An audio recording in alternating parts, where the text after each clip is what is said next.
Stickman, napatay mo si Lagablab! Mabuhay sila, Stickman! Mabuhay!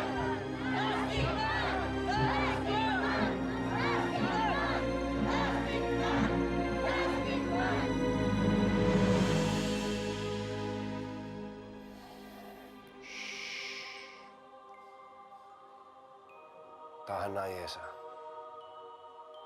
Tahan na. Dalawang anak mo nang pinatay ni Lastikman.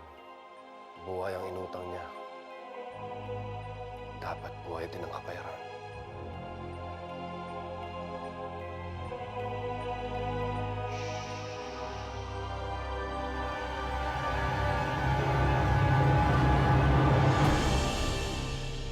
Excuse me, nurse. Yes, sir.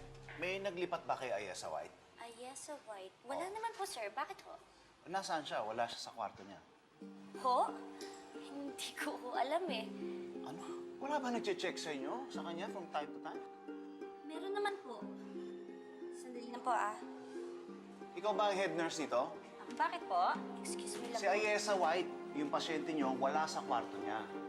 Now, would you know kung nilipat siya ng room or ano? Sandali lang po.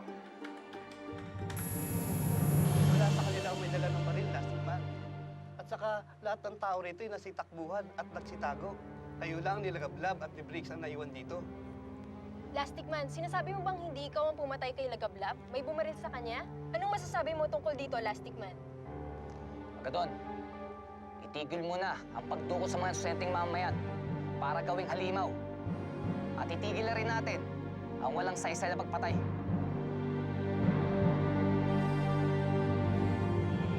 Pasensya na po, sir, pero maski ho mga guards namin, hindi alam kung saan lumabas si Mrs. White.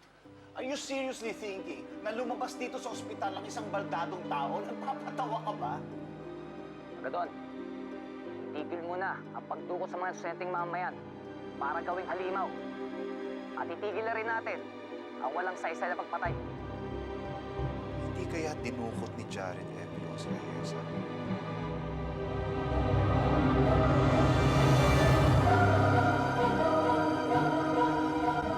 Huwag kang mag-alala, Ayesa. Ako bahala sa'yo.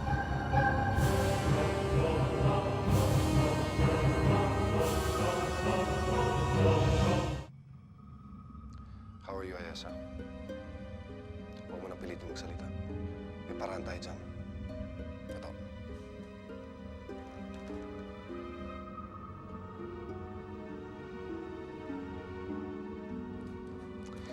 Ngayon maintindihan na kita. Ano, tatanggapin mo na ba yung alok ko? To kill that plastic man, baldado lang ako. Hindi uyanin.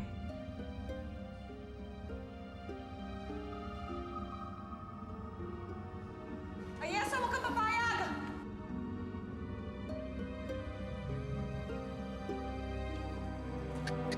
Nakaw! Pare Koy, grabe pala yung nangyari doon sa meeting ng mga tutulong kay Lastikman, no? Dami nasakta, no? Tapos dumating pa daw yung mayabang na Ryan, tapos yung Briggs ba yun? Oo nga, pare ko eh. Nagtataka nga ako, paano namatay si Ryan? Ba't naman? Pagbagsak niya kasi, tama siya ng baril sa ulo. So, ibig sabihin, hindi si Lastikman ang pumatay sa kanya. Bakit? Ando ka ba? Umattend ka ba ng meeting?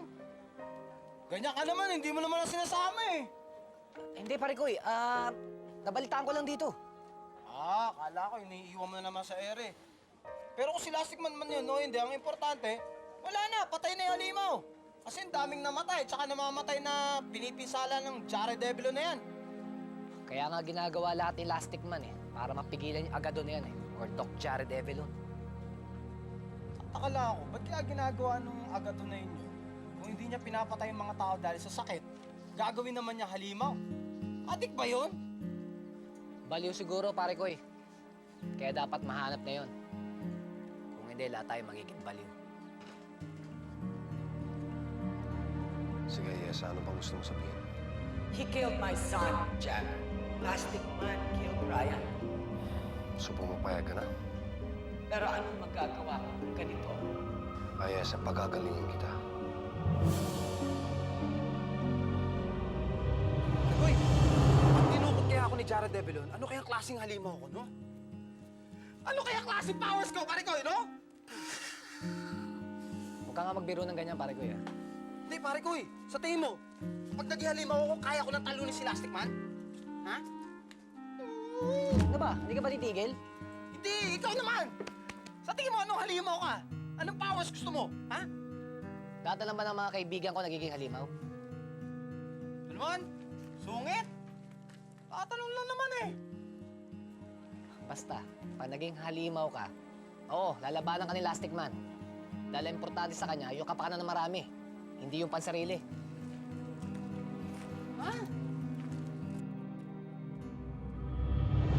Pagagalingan mo ako. Kaya mong gawin yun para sa akin, Jared. Yes, Ayesa. Salamat, Jared. Salamat. So, pumapayag ka na. Paano ko malalabanan si Elastic Man? Dalawang weaknesses ni Elastic Man. Isang extreme heat at isang extreme cold. Binigyan ko si Ryan ng kapangyarihan to meet extreme heat. Pero nabigo siya. Ayesa, bibigyan kita ng kapangyarihan ng matinding lamig. Then make me one, Jared. Wala na ang pamilya ko. The reason for my existence. I'm alone now. Wala na akong pinag-iba sa malamig na yelo. Bahala ka na, Jared. Gagawin ko lahat ng gusto mo. Salamat, Ayesa. Salamat. Uy, ano ba pinagsasabi mo? Ba't ka ba nagkakaganyan? Wala. Ito, napaka-over-possessive naman. Kala mo naman magjowa kami. Eh, puro ka biro eh. Kala mo nakakatuwa ka. Oh, ano na, mali na ako. Insensitive na ako. Tamo, mali ka talaga. Dahil insensitive, hindi insensitive. Pareho rin yun. Pareho. Bahala ka nga dyan. Uy, saan punta? Hanapin ko si Doc Jared Evelon. Bakit? Papagawin mo ang halimaw? Hindi, sasabihin ko sa kanya, gawin niya akong halimaw. Para lapain kita. Pikan! Toto, pasok mo na siya.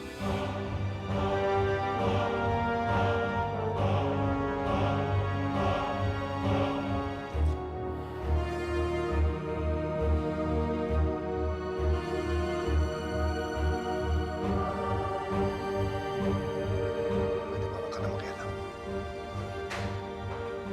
Si Eliasa na yan. Wala kang magpapahalaga sa isang kaibigan. Kahit sa isang empleyado. Pinahalagang ko. Kaya nga ibibigay ko sa kanyang gusto niya. Hindi yan ang gusto niya. Ilalagay mo siya sa posisyon para gustuhin niya yun. Narinig mo, di ba? Siyang may gusto nito. Ginagawa ko lang to bilang isang kaibigan.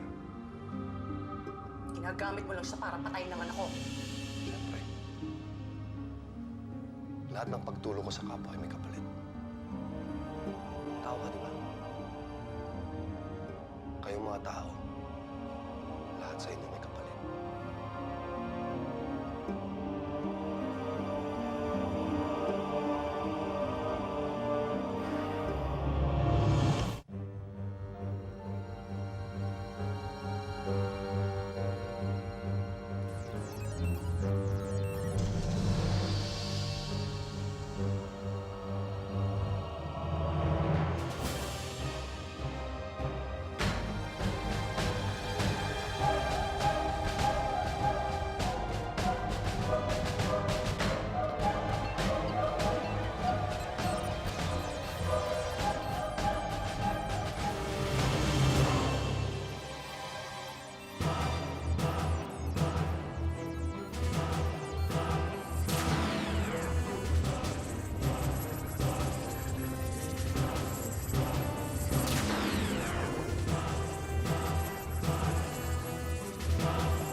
Gumagalaw na ako.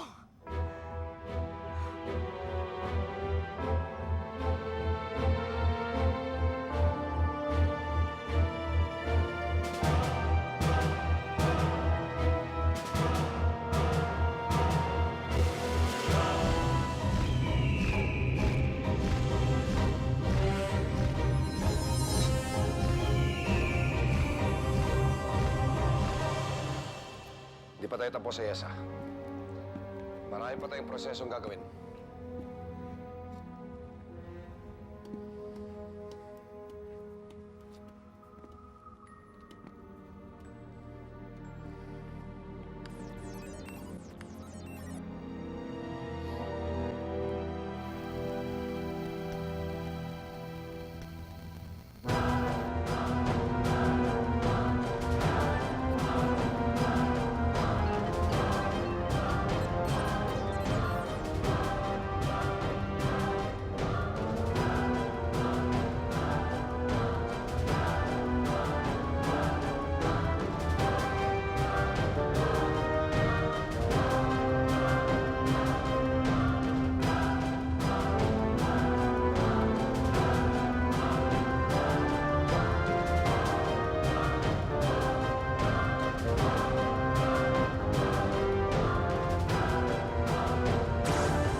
Ngayon makikilala ka na bilang Frosta.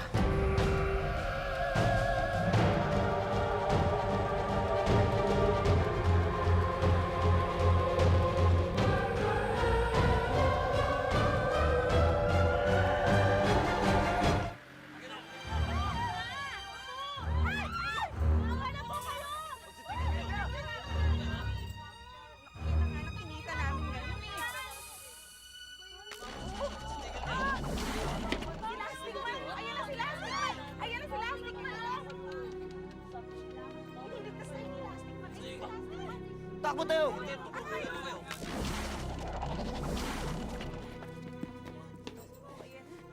Umalis ka dyan, Lastic Man.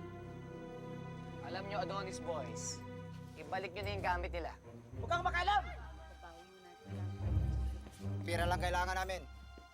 Pera kailangan nyo. Yung mga gamit na kinuha nyo, pinaghirapan nila, kaya ibalik nyo na. Ay, matigas ang ulo nyo eh. Ngayon handa ka na para ipagiganti yung pagkakita naman. Humayo ka na.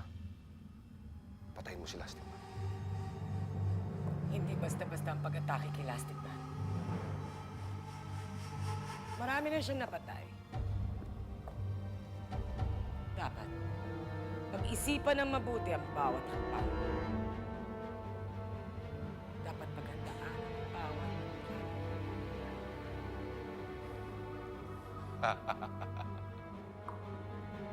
Yan ang gusto ko sa isang tauhan. Magaling mag-isip. Matalino.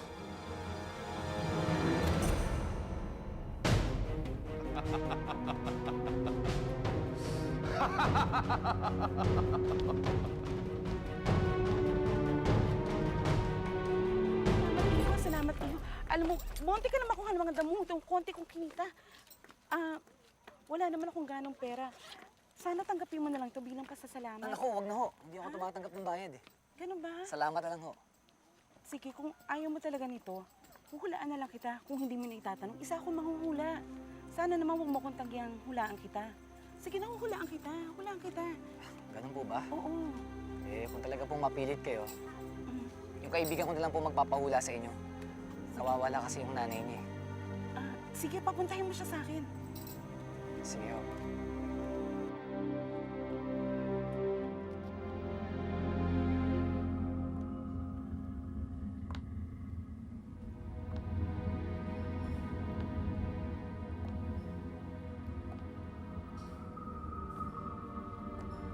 Elsa, huwag mong ituloy ito. Huwag mong patayin ang anak mo.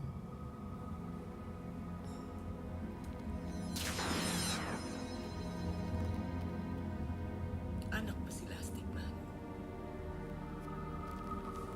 I see. Kaya pala parang nararamdaman ko sa inyong dalawa. Ayesa, kung ano man ang galit mo sa akin. Sa akin na lang, ako na lang. Huwag mo na idamay ang anak ko.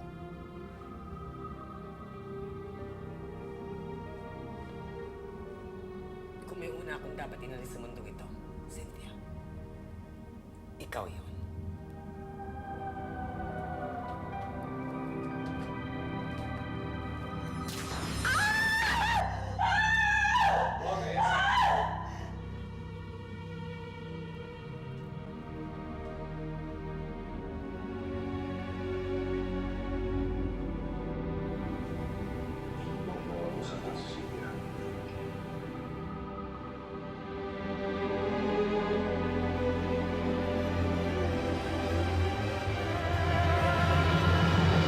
Halika, tuloy ka.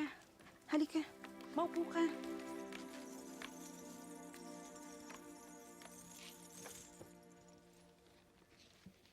Hatiin mo.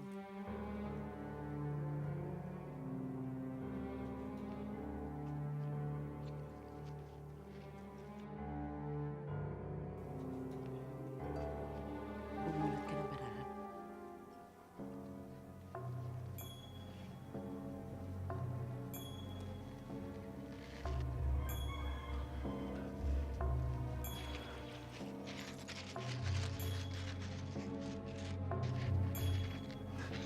Yelo.